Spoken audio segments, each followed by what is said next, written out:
Assalamualaikum warahmatullahi wabarakatuh. Perkenalkan, nama saya Sarasari Marasa dari Fakultas Psikologi Universitas Muhammadiyah Profesor Dr. Hamka.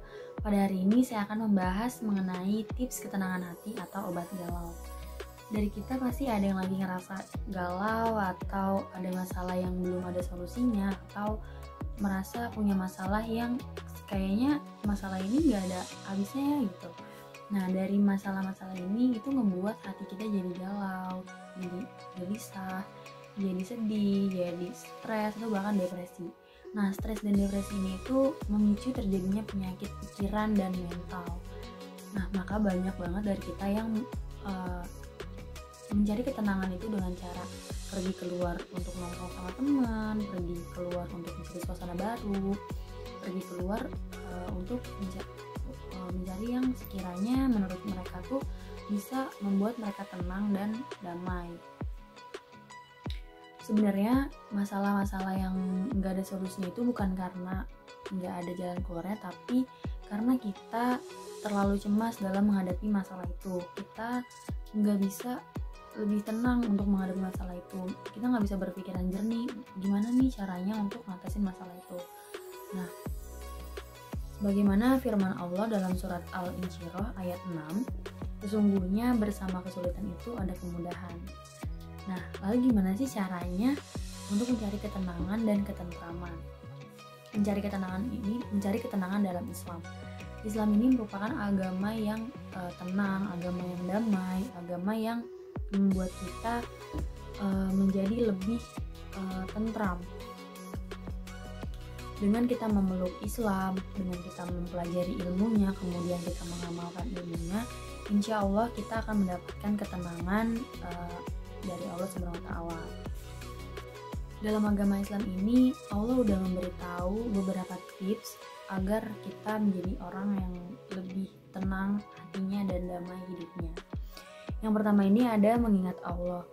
Kenapa sih selalu mengingat Allah? Karena kita sebagai makhluk yang diciptakannya, kita harus ingat kepada penciptanya. Mengingat Allah itu adalah hal yang paling dasar yang bisa dilakukan oleh umat muslim agar hati kita menjadi lebih tentram. Sebagaimana Allah berfirman dalam Quran surat Ar-Rod ayat 28 yang artinya, yaitu orang-orang yang beriman dan hati mereka menjadi tentram dengan mengingat Allah.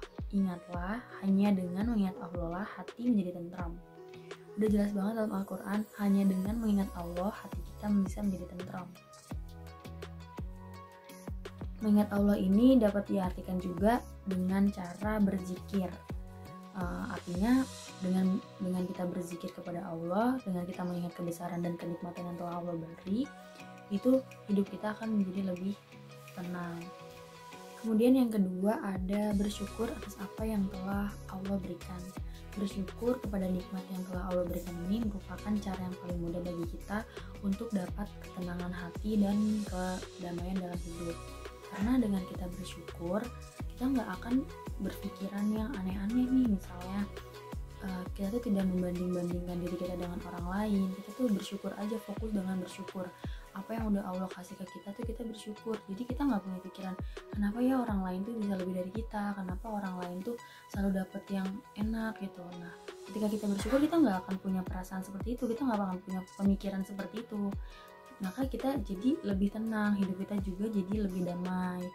Nah, sebagaimana firman Allah dalam surat Al-Baqarah ayat 152 yang artinya, maka ingatlah kamu kepadaku, niscaya aku ingat pula padamu, dan bersyukurlah kepadaku, dan janganlah kamu mengingkari nikmatku.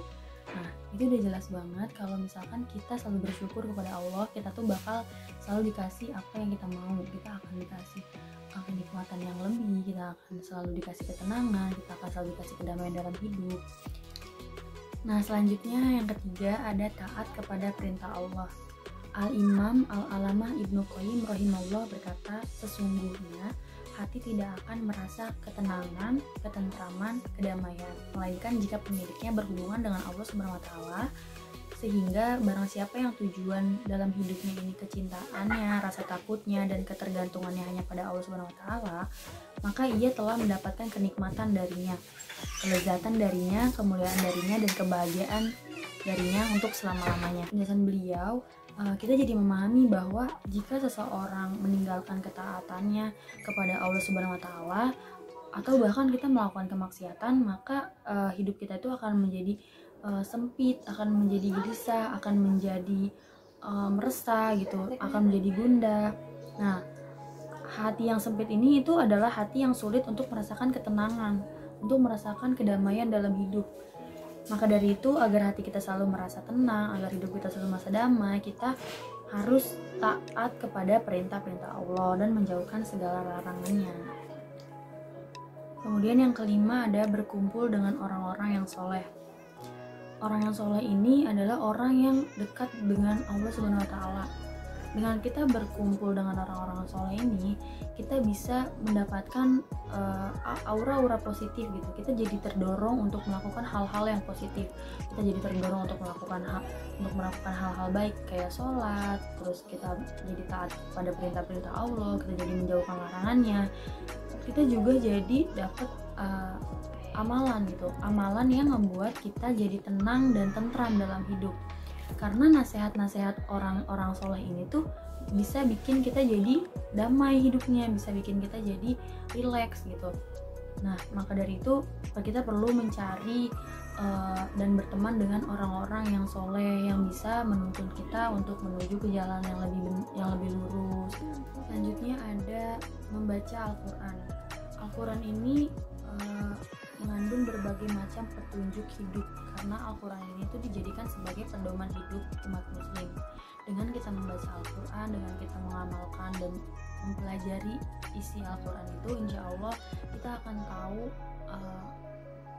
tahu gimana sih hidup yang lebih baik tuh, gimana sih agar hidup menjadi lebih tenang. Dengan menjadikan Al-Quran sebagai petunjuk hidup kita ini, maka kita ini nggak akan keluar dari jalan yang benar gitu. Kita akan selalu berjalan di jalan yang lurus, kita akan selalu berjalan mengikuti pedoman-pedoman hidup yang baik.